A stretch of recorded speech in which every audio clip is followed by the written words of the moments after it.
Hey guys, this is it, the MPC Touch from Akai Professional. This is an MPC controller with touchscreen capabilities. Let's open it up and see what's in the box. So right away, just like with the MPC Renaissance and the MPC Studio, it comes with this nice layout showing you what the hardware features are. And also here, a nice overview of the software, the new software.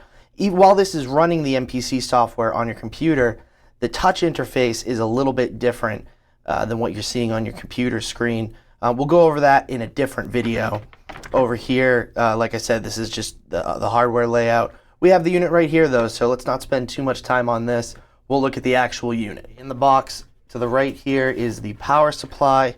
You're going to need this to power the unit. Now, while the controller will work plugged into your computer via bus power, the screen itself requires the power supply. So this is more or less powering the screen. If you don't have the power supply, you forgot it, you can still use it as an MPC controller with the MPC software. Here are the manuals, just like every other Akai product. We have the user manual and the warranty and safety guide. Always want to hang on to those for future reference. Here's an MPC software card telling you to go to akaipro.com/MPC download. That's where you're going to get the new version of the MPC software for the MPC Touch.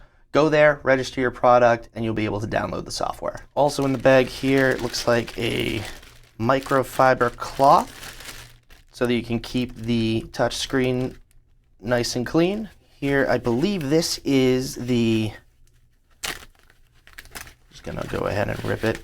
This is the kickstand, or not really a kickstand, but this is a stand that goes underneath the MPC Touch so that you can view it and play it at an angle if you'd like. This is completely optional, so you can put it on the bottom of the unit or not. Some people like to perform or use the screen at an angle. Some people like it flat on their desk or their studio table. Whatever you'd like, it's in there, so you do have that option.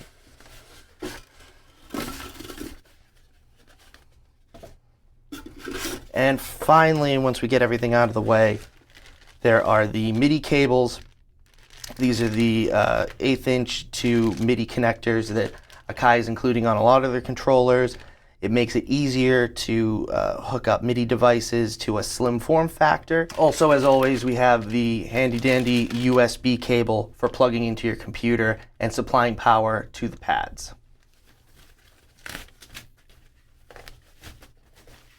And there we go. This is the MPC Touch from Akai Professional. Always my favorite part, taking off the plastic protective covering off the screen. So let's see what we have here. On the right side, these are your knobs, your Q-Link knobs. You have 4 Q-Link banks that you can select by clicking through them here with the Q-Link button.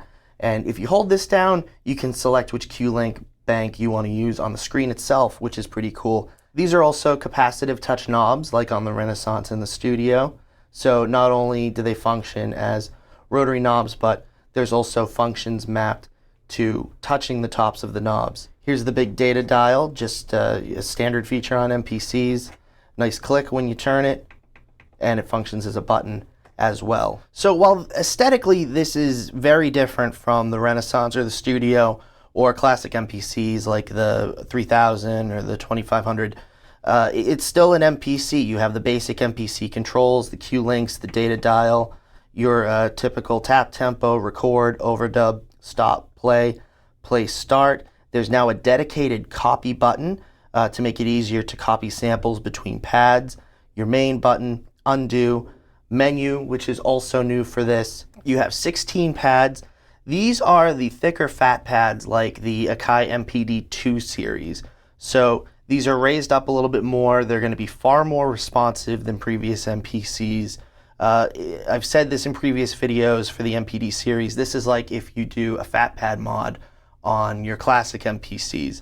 They're nice and high, very responsive, awesome for finger drumming. Above the pads, you have the classic MPC features, note repeat, full level. And if you shift these buttons, you can latch note repeat or do half level instead of full level. One of the cool things here as well, instead of holding the shift and pressing those, you can give this a quick double press, and that will latch it or give you half level on those controls. 16 level button and a dedicated erase button. You also have your pad banks, A, B, C, and D, and just like with the note repeat and full level, you can give these a quick double tap, and that will give you access to the next 4 banks, E, F, G, and H. What really sets this apart is the 7-inch touchscreen. This is brand new from Akai Professional, never been done. It's bringing all these really cool workflows together. You have the software running on your computer, the hardware in front of you, and now you have this touchscreen. Using touchscreens is more prevalent in music production now than it's ever been. We finally have the technology to do this sort of thing.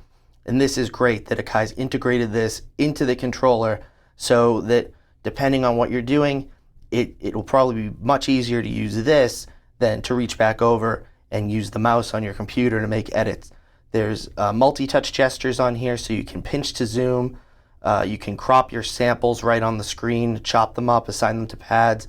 You can do basically every MPC function from the screen, which is excellent. Looking at the back here, you have your power button, your power input for the included power adapter, which will power on the screen, and the USB. And like I said, you have to have both of these plugged in for the screen to work. The screen's basically running off of the power supply. But if for whatever reason you don't have the power supply, or you just want to use this as a USB controller, it can do that as well. It will power the pads and the controls off of bus power. The MPC Touch has an audio interface built in, so you don't need another audio interface if you want to sample. Here's your recording level and your inputs and outputs, your headphone output so that you can monitor via headphones, and your master volume. And the master volume on this is going to control both the main output coming out of here and your headphone output. These are the MIDI out and in for those 1/8 inch to MIDI connectors. So that's the Akai Professional MPC Touch. I can't wait to use this thing. We'll be doing some setup videos in the future. I hope you enjoyed this unboxing video. If you have any questions or comments, please leave them in the section below. Thanks for watching. Until next time.